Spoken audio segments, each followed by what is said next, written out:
नाही, हे सगळं थांबवण्यासाठी आता एकच उपाय, राधिकाला डिवोर्स.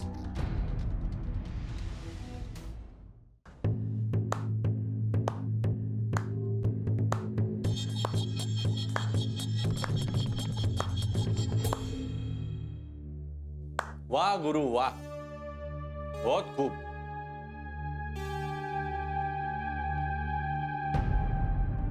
तू कोण आहेस तू? अबे मला विसरलंच का बे तू? हा? अरे म्हणूनच हे सगळे प्रॉब्लेम होऊन राहिले ना तुझ्या आयुष्यात.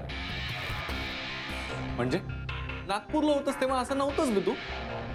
यारा दोस्तांबरोबर राहायचास, मोठ्यांचा आदर करायचास, आणि मुख्य म्हणजे इतरांच्या भावनांची कदर होती तुला. आता सब कुछ काय पुरं बदललंच बे तू. मी काय बदललो वगैरे नाही. मी फक्त पुढे निघून आलो, ते सगळं मागे ठेवून. इथंच तर चुकलं ना भाऊ तुझं. अरे माणसानं पुढे जायचंच राहते, पण मागचं सगळं माग सोडून नाही.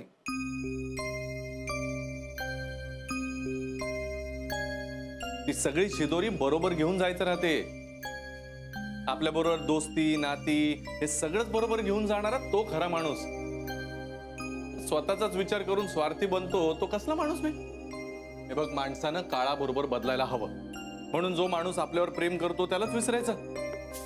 अबे काय केलं नाही बे राधिकानं तुझ्यासाठी? आणि मला सांग, लग्न आधी तुझं प्रेम होतं की नाही तिच्यावर? हा, करत होतो. त्यावेळेला बरी वाटली होती ती, पण आता मला तिच्याबद्दल काहीच वाटत नाही. काऊन काऊन काहीच वाटत नाही? हा, अरे 10 वर्ष संसार केला तिने तुझ्या बरोबर, सुखदुःखात साथ दिली, तुझ्या पोराला जन्म दिला, तुझं मन सांभाळलं, आणि आता तू म्हणून राहिला तुला तिच्याबद्दल काहीच नाही वाटत. हो, नाही वाटत मला. अरे मी सुद्धा केलंच ना. राबलो, मरमर करून पैसा कमवला.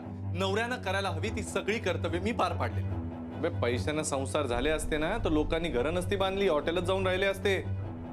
4 भिंती आणि 1 छप्पर म्हणजे घर नसते बापू. तिथं मन जुळावी लागतात. संसारामध्ये पैशापेक्षा प्रेम महत्वाचं राहते. पण प्रेम वाटावं असं काही ती करत नाही ना माझ्यासाठी. त्या सगळ्या संसाराच्या धबडग्यात ती इतकी अडकली आहे ना की मला तिच्यातली प्रेयसी दिसतच नाहीये. ती हरवली कुठेतरी.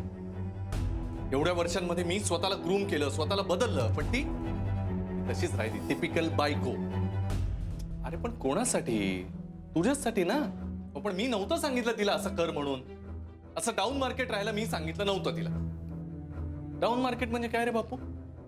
हा, राधिका मॉडर्न कपडे घालत नाही, तुमच्या सोसायटीतल्या इतर बायकांसारखी फडाफडा इंग्लिश बोलत नाही, पार्ट्यांमध्ये जात नाही, दारू पित नाही. यालाच म्हणतात का बे डाऊन मार्केट? हे बा, मला एक्सप्लेनेशन नकोय. वेळेप्रमाणे तिने बदलायला हवं होतं, ती बदलली नाही. आता मला ती आवडत नाही. अबे तू तर उलटच बोलून राहिला बे. हा, बायको म्हणजे काय गावात शोभा होण्यासाठी नसते.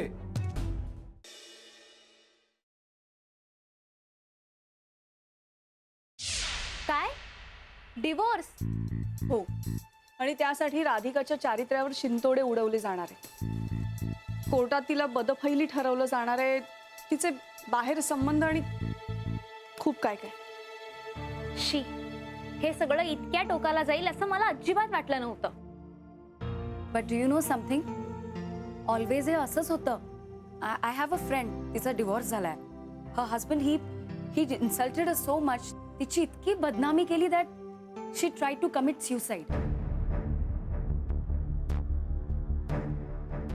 Although by God's grace she saved. पण काय, डिवोर्स झालाच ना. एक्झॅक्टली, मलाही हेच वाटतं. या सगळ्या बाबतीत बायका फार भावनिक असतात. राधिका वहिनींना हे कळालं तर त्यांच्या मनावर परिणाम होईल. हो, पण म्हणूनच हे सगळं व्हायच्या आधी आपल्याला थांबवायला हवं. पण कसं?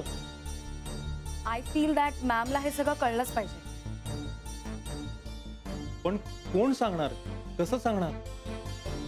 आणि मुळात त्यांना हे सांगून काही उपयोग होणार नाही. याचा फक्त राधिका वहिनींना त्रास होईल. बट मिस्टर गुप्ते, आज ना उद्या जेव्हा गुरु सर मॅमला डिवोर्सची नोटीस पाठवतील तेव्हा मॅमला सगळं कळणारच आहे ना. आणि म्हणूनच मला असं वाटतं की आपणच जाऊन हे सगळं तिला सांगायला हवं. नाही, मला हे नाही पटत आहे. पण काय करावं याचा मार्गही सुचत नाही.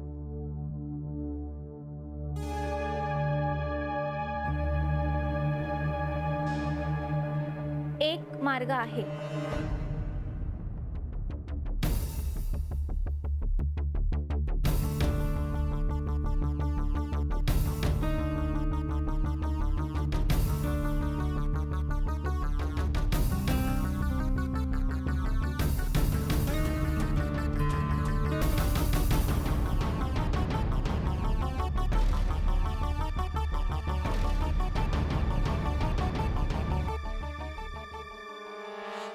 गुरुला बीपीचा त्रास झाला अचानक कसं काय?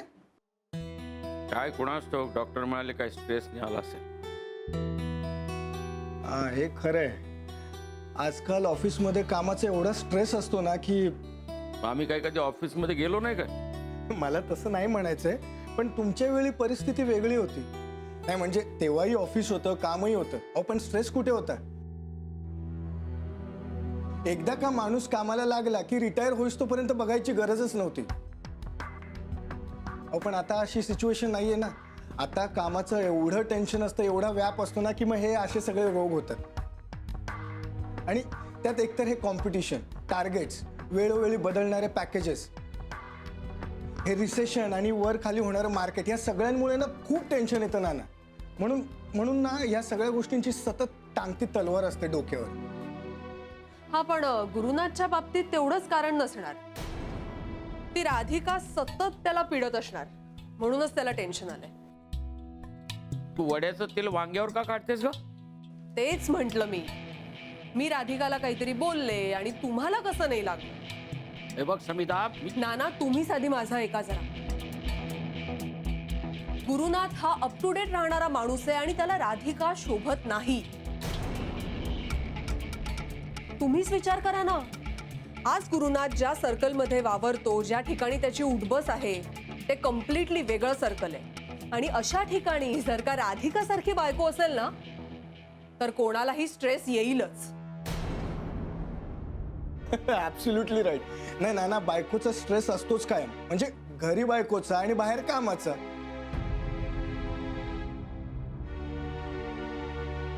नाही हे मात्र खरं बोललास रे.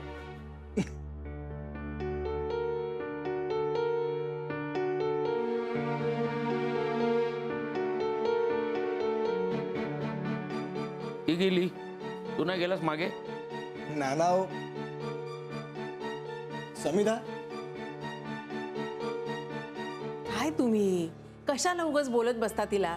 मग काय सतत काय तिचंच ऐकत बसायचं काय मी? तुझा गुरुनाथची तब्येत कशी आहे जरा जा बघून ये. हो आलेच.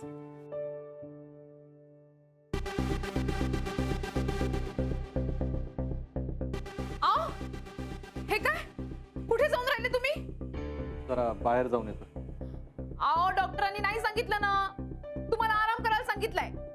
का उगीच बाहेर फिरायला जायला काय वेडा आहे का मी? मग हे ऑफिसचे कपडे घालून का चालले? त्याने काय फरक पडणार आहे? ते मी माझ्या डॉक्टरला फोन केला होता, ते म्हणाले काही टेस्ट करायचे, ते करायला चाललोय मी. हो का? मग मी पण येते ना. हो चल ना, जाऊ चौपाटीवर फिरायला. उगीच मागे लागू नकोस. तसं नाही, मला तिथे चक्कर गिक्कर आली तर म्हणून. काही होणार नाही का मला? बरं नाही येत, मग गुप्ते भाऊंना पाठवू का? एकदा सांगितलेलं कळत नाही का तुला? गुरु ना वाटेत कुठल्या तरी कामासाठी थांबला होता, पण आता तो निघालाय आणि बहुतेक तुमच्या घराकडे येतोय शनायाला भेटायला. तुम्ही काही काळजी करू नका. मी मुलांना माझ्यासोबत माझ्या घरी घेऊन आले. तुम्ही या इथे आणि मुलांना घेऊन जा. हे बघ, हे काय आता? Divorce papers. देवा, यांची तब्येत लवकर बरी होऊ दे. आता लवकर घरी पोहोचू दे.